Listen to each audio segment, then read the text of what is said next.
Yeah, that guy. He does look like somebody. You're right. Just can't quite think of it right now. Oh my God, the best fat suit I've ever seen. Oh, it came in guns hot. Did. What are they all doing in this movie, which is pretty boring? How you like me now? How you like me now? How you like me now? How you like me now? How you like him now, indeed. It's our annual salute to Oscar nominees, the skeletons in the closet, because almost every successful actor has a horror movie skeleton in the closet. Somewhere. We're here to dig them up. Welcome. This is the Fright Club podcast. I'm George Wolf. I'm Hope Madden. And we are from madwolf.com. This is always fun. Not only do we get to talk about the Oscar nominees, which we love the Oscars, talking about them and debating and hashing them out, but we get to dig into their past and find some of these, let's be honest, some are pretty bad. Not only are they forgettable, they are embarrassing.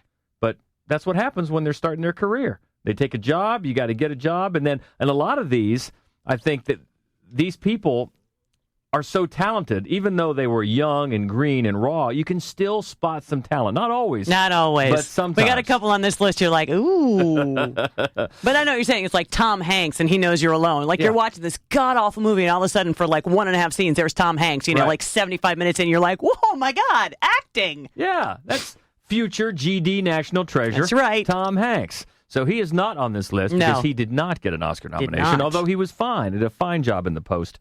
Didn't get an Oscar nomination, but we've got a group that did get nominations, and we've got some great skeletons in their closets to talk about. But a bunch of stuff to take care of first, as we have some thanks to dish out. Well, mainly, we want to thank Brandon Thomas for joining us last time to talk about the best horror movie openings. That was fun. It was fun. He did a great job. He and really came with a lot of great ideas and thoughts and good movies to talk about. He came in guns hot. Did.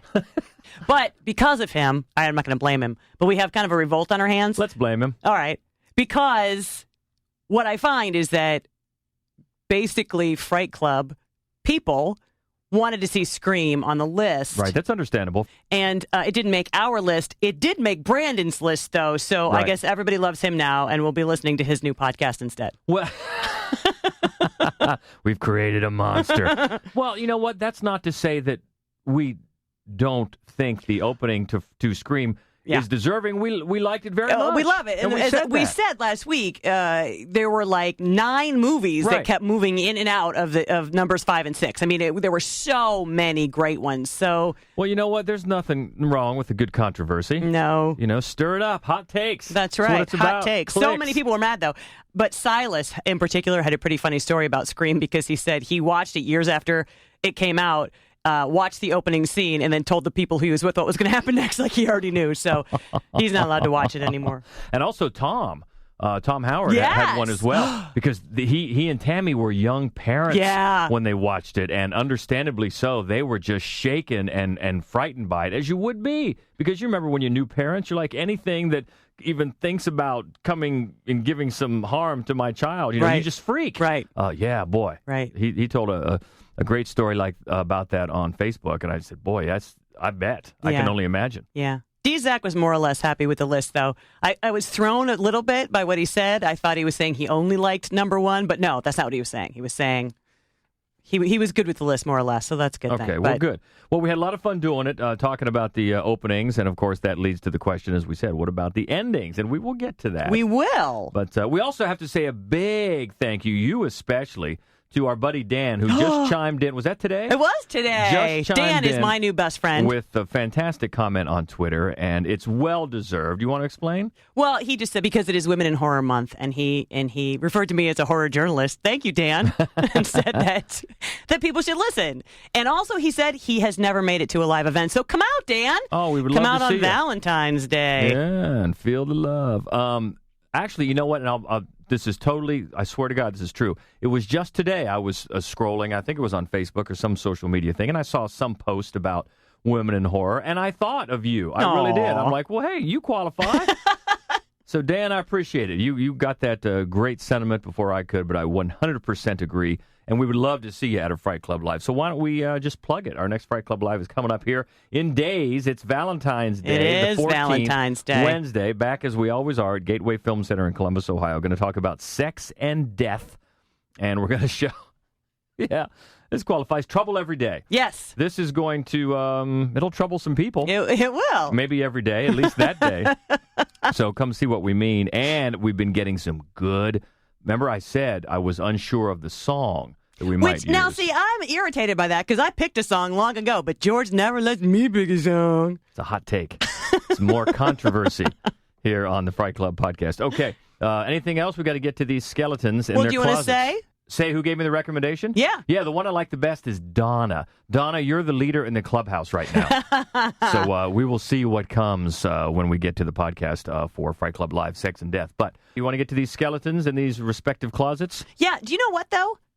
I think it deserves a mention that this year, the Oscar nominees have more really good horror films in their closets than in any year that I can think of. There are some good ones. Yeah. I mean, Willem Dafoe is Antichrist. Yeah. Of course, Richard Jenkins has 2, Bone Tomahawk and Let Me In. Yes. Those are both awesome. We talked about both of those at length on the podcast. Love those. And then Woody Harrelson, of course. We love the Zombieland. Oh, my God. Love Zombieland. Love the Zombieland. Laurie Metcalf, of course, Scream 2. Yeah. And even though you and I don't love it as much, Octavia Spencer was in Drag Me to Hell, which is wildly popular. It is. A lot of people like that more than we do. Right. So, God love you. And let's back up to Laurie Metcalf a second. It's not a horror movie, but remember the other night we were flipping channels and Uncle Buck was on, and Laurie Metcalf is in Uncle Buck. I'm like, wow, that's Laurie Metcalf. Man. So, yeah, you're right. Those are good movies. And then there's some that are decent, like Saoirse Ronan. She was in Byzantium. Right, You thought I like that was that one. okay. Yeah, Willem Dafoe's been in a bunch that are worth seeing. Odd Thomas is fun. Daybreakers is fun. Oh, and yeah. then Sam Rockwell has been in about 100. And of them, Joshua is not bad. Right. And also, you just mentioned Octavia Spencer in Drag Me to Hell. She's in another one. This falls under the heading of not quite bad enough to be a skeleton. She was in Pulse. Right, that's just barely not bad enough. I mean, that's bad. That's a bad movie. Gary Oldman's been in a bunch. Backwoods, Hannibal, The Unborn. That's a bad one. Leslie Manville, we were so surprised. Well, I guess surprised. I But guess we were we so were happy to see her nominated for her performance in Phantom Thread because she's always good. She was in Rupture. Yeah. And then Daniel Kaluuya from Get Out. So great to have him get a nomination as well. And he was in, I didn't see this chat room. With a bunch of giant stars. Yeah. You're like, what are they all doing in this movie? Which is pretty boring. Richard Jenkins, speaking of boring, The Broken, this bland doppelganger thing that's terrible. Sally Hawkins. Now, this one almost made the list only because we've never gotten to talk about Sally Hawkins, and I love her. Yes. But it's not bad. It's just not good. It's called The Killing Gene. Tom Hardy is in it also. And then Sam Rockwell, you mentioned he's got a bunch. He had Happy Hell Night. Also, almost bad enough for this list. And then the remake of Poltergeist. Also, almost bad enough. But just films, as he always does, he usually just makes everything he's in better. Yeah, at least he's always good in it. Yeah, and then there was Denzel Washington in Why Isn't This a Porn Movie, The Bone Collector. Well, Denzel got nominated last year, so we talked about The Bone Collector last year, so we were not going to do it 2 years in a row. Exactly. So there's a bunch there. So one more thing before we jump in. This was supposed to be a co-hosted podcast. Oh, yes. With our dear beloved senior Aussie correspondent, Corey Metcalf, who also does for Golden Spiral Media, does the podcast Triple Cast about films. You should check it out if you haven't. We've been on it a couple of times. A lot of fun. A lot of fun to listen to. And we were really looking forward to having him on, and he was eager to join us. But the time difference, he's a man from the future, as you know, it's a 16-hour time difference. Yeah. And between his work schedule and ours, we just couldn't make it happen. We took a little out-of-state vacation here, about a long weekend, and we were out somewhere where basically there's very, very little cell service, very little We were internet. on a mountain in the woods, just imagine how comfortable I was. So we couldn't work that out. But Corey, I appreciate your input as always, and he's got a list. He mentioned Octavia Spencer in Halloween 2. That's his number 5. Sam Rockwell's Happy Hell Night, that was his number 4. Sam Rockwell's Clown House, that was his number 3. And then Octavia Spencer, again, his number 2 in Pulse. These are all the ones that we've mentioned.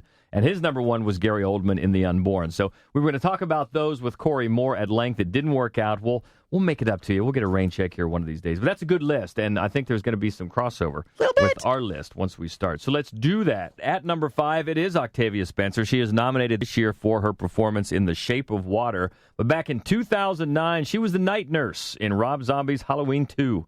Nurse, I need something for my head.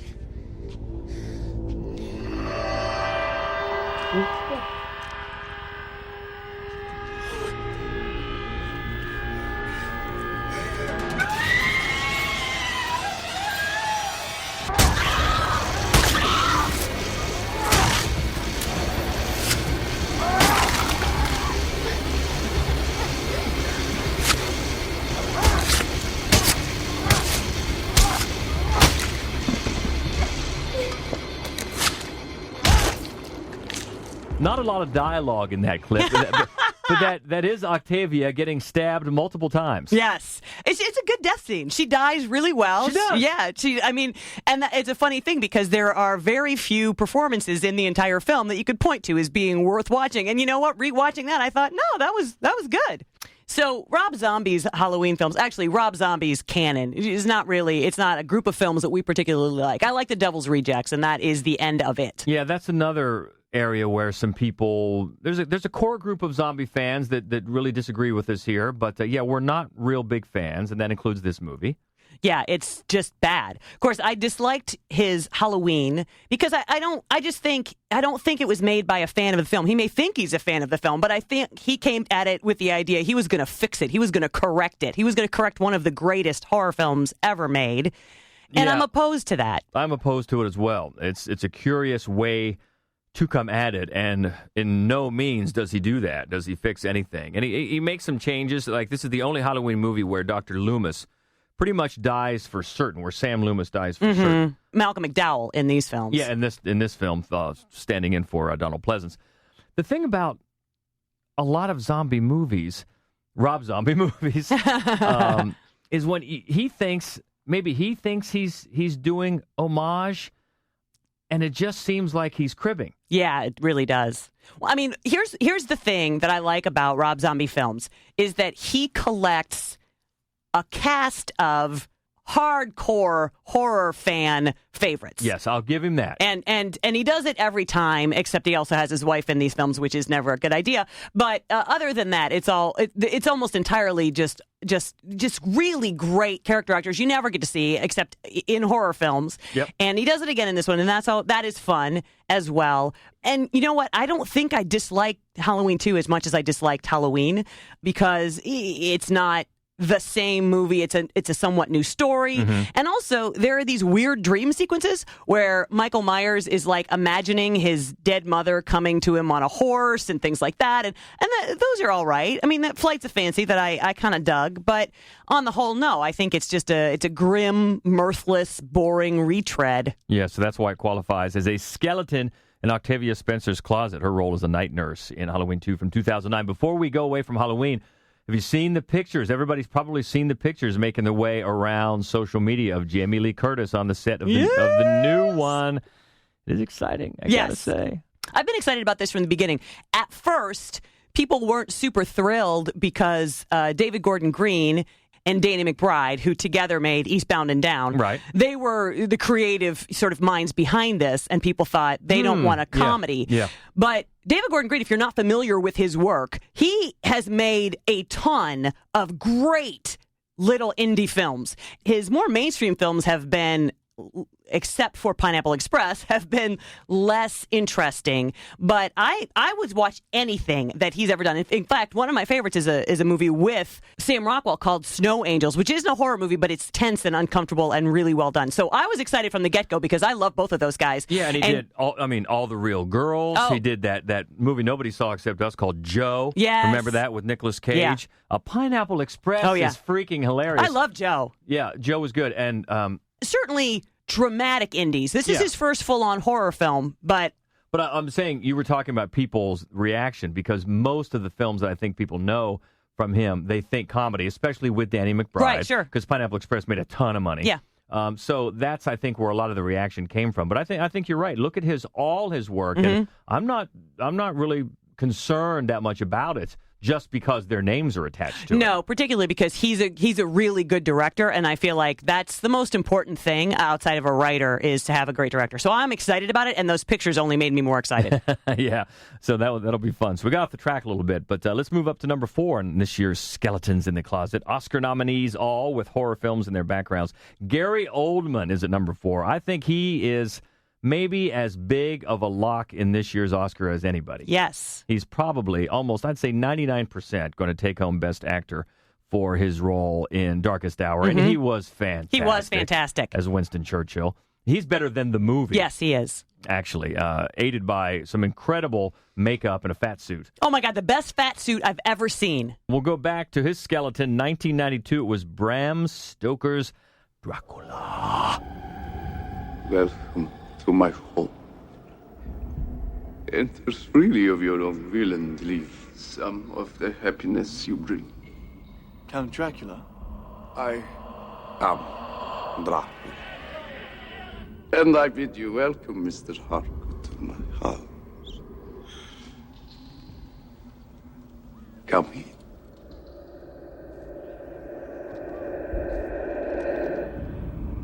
This is one I feel like people are going to be pissed about. Because... That we don't like this movie? Yeah. Bram Stoker's Dracula winds up being on a lot of lists of, the 100 horror movies you must see before you die, and blah, blah, blah. And to his credit, Gary Oldman is brilliant in this movie. He's fantastic, especially before he moves to London, when he's in the castle with the big, Monty Burns, goofball stuff going on in the shadow running around behind him. Oh, my God. He's great because very few actors choose scenery as well as he does. But the entire rest of the movie and the entire rest of the cast sucks. Well, especially, Keanu Reeves and Winona Ryder. Come on. So Winona Ryder, they're bad. She has talent. She does. We just don't see any of it here. And Keanu Reeves, he's had some in the last few years that have improved. Neon Demon, I thought he was great. Neon Demon, I agree with you. But here, he is so bad. So bad. It drags the entire film down. And Anthony Hopkins is another scenery chewer. He's a chewer here. Yeah, and in this one, oh yeah. He was eating whole planks. He's a little Branagh here. A little bit into Branagh territory. But I'm with you, though, on Gary Oldman's performance. He is all in. And it was interesting. He hired a singing coach to help him lower his voice by a whole octave. Wow. He was trying to get a whole octave, which is tough, to help him give Dracula that more sinister voice quality. And he definitely comes across as a weird, sinister, freaky, scary character. Yeah, he does. I got to tell you, though, when he's the young, Vlad, the prince, the seductor, I've never... And I love Gary Oldman. I have loved Gary Oldman since I was a little kid and I saw him play Sid Vicious. I love him, but I didn't buy him as the young, seductive vampire. Maybe it's because he doesn't have any chin. I think he just needed a little something to make him seem, and that hair and the top hat, that didn't help. Well, of course, this was Francis Ford Coppola, and check this out. Here's his original list of possible actors he had penciled in to maybe go after for the role before Gary Oldman got it. Daniel Day-Lewis, Alec Baldwin, Jason Patric, Aidan Quinn, Christian Slater, Nicolas Cage, Michael Nouri, Dermot Mulroney, Gabriel Byrne, Costas Mandylor, Nick Cassavetes, Adrian Pasdar, Hugh Grant, Rupert Everett, Ray Liotta, Sting, Kyle MacLachlan, Alan Rickman, Colin Firth, and Hart Bochner. Wow. You know Hart No. Bochner? From Die Hard. I'm going to give him to you. Oh, my God. Oh, my God. Yeah. Booby. Hans Booby. That's quite Wow. a list. I know. That is quite a list. That is quite a list. That list is the A list all the way down to the C- list. And why is there any list that Dermot Mulroney is in that Dylan McDermott is also not in? I can't imagine, I don't actually. understand that. No. But anyway, let's move on. Gary Oldman got it. He's great in it. He's better than the rest of the cast and really the film. And I agree with you. I think putting this as a skeleton, a lot of people are not going to agree. No. But come on, be honest with yourself. It's bad. It's bad. It's bad. It's a skeleton. But Gary Oldman can console himself probably with Oscar that we think he's going to get come Oscar night. We'll see. That's number 4 on our list of Skeletons in the Closet 2018. How you like him now? Let's move up to number 3. This is another one. Well, we talked about locks. The smart money is on Sam Rockwell to win Best Supporting Actor for 3 Billboards. And he's fantastic. He is. In the movie. As he always is, as we were saying. He is never not great. I think this is something, an Oscar, if he were to win, it's something that's been coming for a while. Yeah. He's one that you look at in films, think he's going to win one. Like Saoirse Ronan is eventually going to win one. She will absolutely, no question. For sure. But back in 1989, it was Sam Rockwell's movie debut, a movie set just before Halloween. 3 young brothers alone in a big house are menaced by 3 escaped mental patients who have murdered some traveling circus clowns and taken their identities. Sam Rockwell was Randy in Clown House. We're coming to get you, Jeffrey Casey. Randy. Come down and see me. Huh? That is, if you're not too scared. We're coming, Jeffrey. We're coming. We're all coming. We're all coming in, boys. Can you hear us?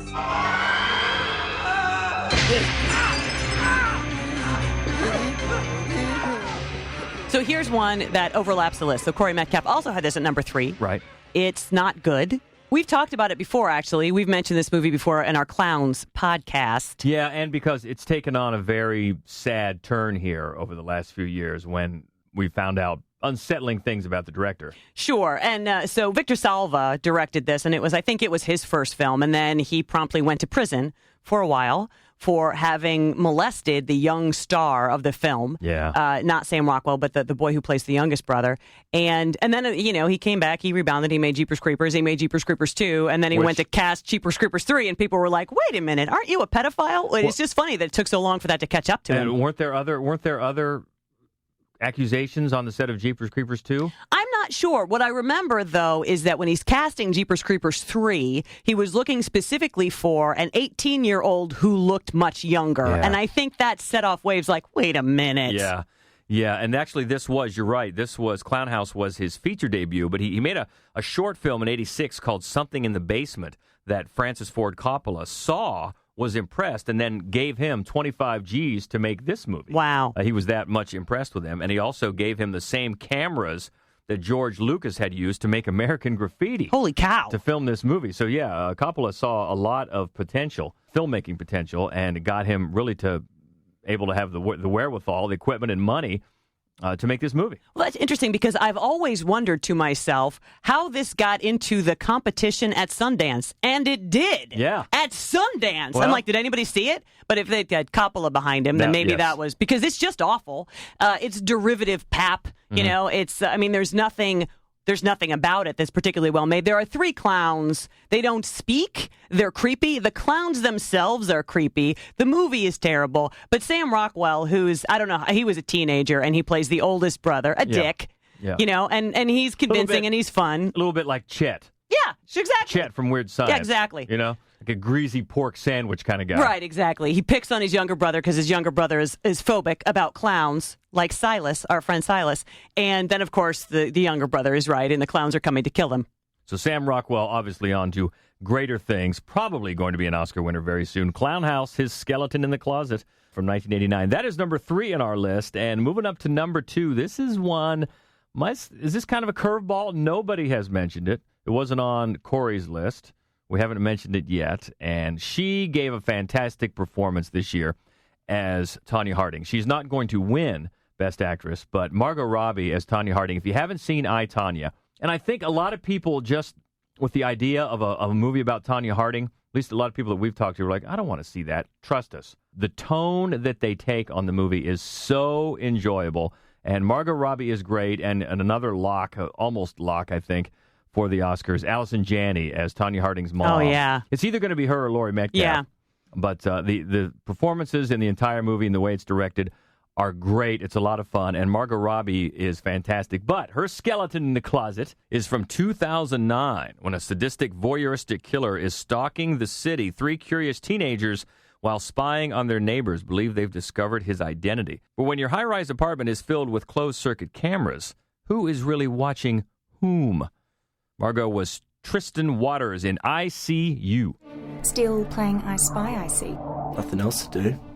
There's a name for what you're doing. It's called voyeurism. Don't knock it till you try it, sis. You can't imagine how fascinating it is watching ordinary people go about their everyday lives without a clue they're being watched. It's like looking into a giant fishbowl. Hello? It's called stalking? Troy thinks he's discovered a serial killer.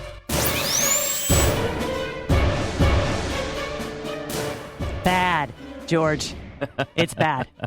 And it's the title, if you're not familiar, is I.C.U. Like intensive care unit. So honestly, I thought it was going to be like a hospital horror show. I did too. But it's not. She's gotten a lot better, let's put it that way. So that's the thing. First of all, she's incredibly talented. And I think the first thing I remember seeing her in was Wolf of Wall Street. And people overlooked, I think, how genuinely brilliant she was in that because you were so distracted by how insanely gorgeous she is. So I'll give you that. I mean, she's stunning. But she's so talented. She was in that movie. That Z for Zachariah. Nobody saw. I saw it. Yeah, and you were very impressed with her in that as well. Yeah. But she finally got a chance, I think, with I, Tonya to have a real lead role. But I think you're right. She's been impressive in every supporting role that I've seen her in, since Wolf of Wall Street. But this was it's not the lead. But it is. It more or less would you count this as the lead? I think so. Yeah. I mean, it's a story about teenage brother and sister and the brother's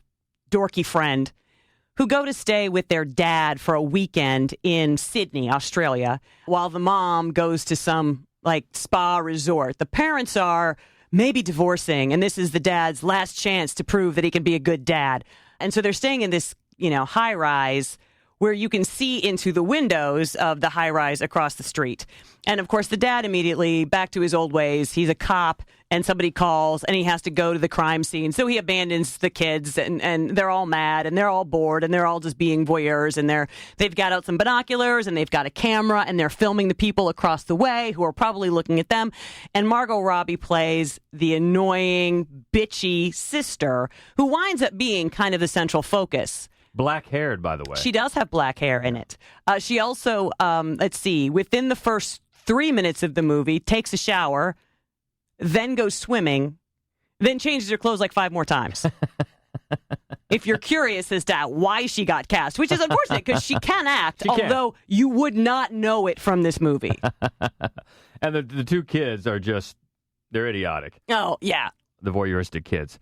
Who does the killer... Who does he look like? I was thinking the whole time, who does he look like? He looks like somebody that's been in more movies. Well, it's funny that you say that because turns out basically everybody these 3 kids know is the serial killer. So you mean the guy across the street who's killing all the hookers? Yes. Yeah, that guy. He does look like somebody. You're right. Just can't quite think of it right now. But Margot Robbie, number 2 on our Skeletons in the Closet 2018 list. ICU. It's just not even one of those that's a fun bad movie. It's just bad. Just bad. But much better things to come from Margot, and we'll see how it turns out for her on Oscar night. Moving up to number 1, this is another lock. We've talked about some strong chances for wins. I think Frances McDormand has it locked up for Best Actress for her role this year in 3 Billboards. Would you agree? Yes, definitely. Yeah, she is fantastic. Of course, she's won one already for Fargo.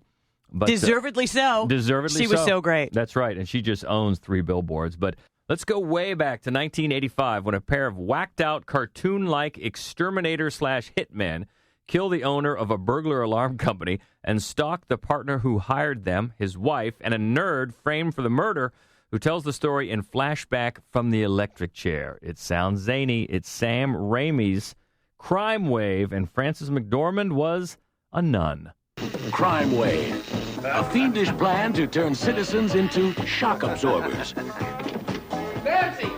And only one man is bold enough to try and stop it.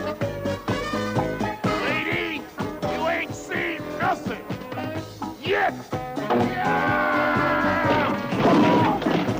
Some night, huh?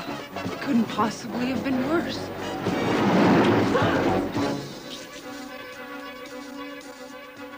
Now, that's the trailer for the film, but here's a little piece of Frances McDormand's performance. She was a nun that took a vow of silence. I see what you did there. So I couldn't get any sound. But, this was Sam Raimi. And it was also co-written by Sam Raimi's good friends, Joel and Ethan Coen, which explains why Frances McDormand was involved. Yes. Boy, talk about skeletons in their closet. They got a little better. They did get a little better. Also, Bruce Campbell, obviously. Clearly, he's going to appear in this film. And he's fun. He's a breath of fresh air in this movie. But, man, this movie is it's just all over the place. Not only with the cat, Louise Lasser. Yeah. Mm-hmm. Louise Lasser from Mary Hartman. She's clearly coked out of her gourd. I mean, then the guy that played Bluto in Popeye in the Popeye movie, Paul L. Smith. I remember the guy who was in Blade Runner, the first of the. Oh, that's Brian James. Yeah, he's also. Those are the two exterminators, right? Yeah, no, the big hulky. Yeah, the two exterminators. Yeah. The other one played Bluto in the Robin Williams Popeye, and he's just stomping around like a bull in a china shop, kind of a presence. But everybody in it seems like they're just wandering through, just on some sort of dare. So I watched it, and then I was pissed off that I watched it because it's just unbearably terrible, and I kept waiting for it to turn into a horror movie, and it really doesn't. And then I was super mad that I watched it, and I wasn't going to be able to even include it on this podcast, but I am to be counted as a horror, and I did find the experience horrific. So here it is. Even Bruce Campbell, who's always been a pretty good judge of his own work, was quoted as saying that this film, quote, wasn't released, it escaped. And that's really how it is. And the funny thing is, too, about the Coen brothers. There's nothing funny. Well, that's true. They think there is. You almost want to have a part of this movie needs like a Benny Hill soundtrack in the background. Oh, yeah. You know, with just people running around, Keystone Cops kind of thing. But Sam Raimi, I guess, was not initially impressed with the Coens. He called Ethan Coen, quote, just a statistic accountant at Macy's. Oh. Not really impressed with his writing ability. And, although I guess Bruce Campbell was, because he had read the script to Blood Simple. Oh, well, there you go. Which is fantastic. I mean, the Coen brothers, my lord. Craftsmen. Yeah, I'm not sure you get better than that. It's hard. But let's go back to this movie. Right, exactly. It's on the other end of the spectrum. It's just, it's got to be number one in this because it's so bad. It's unwatchably bad. Yeah, you would like to say it's so bad it's good, but it's not. Yeah, I mean, it's not boring, right, in the way that ICU is, just grim and boring and just irritating that you're watching it. It's zany, it's Three Stoogey, but not in a fun way, in a way that just makes you want to drill your own teeth. But you know what it does have going for it, besides Frances McDormand? Huggy Bear. Antonio Fargas is in this movie. So that's always a plus. Get some Huggy in there. But number one got to be on our list of skeletons in the closet, Frances McDormand, Crime Wave from 1985. All right, what did we miss? You got your own skeletons of this year's Oscar nominees. We'd love to hear about it. Easiest way to keep the conversation going is on Twitter. You can find us at Mad Wolf, MaddWolf, on Instagram and Facebook. We're Mad Wolf Columbus, and then the main website is madwolf.com. And thanks again to Corey Metcalf for contributing and for watching these bad movies and for prepping for this podcast. We miss you, brother. We miss you. Sorry we couldn't work it out. We'll try to make that up to you.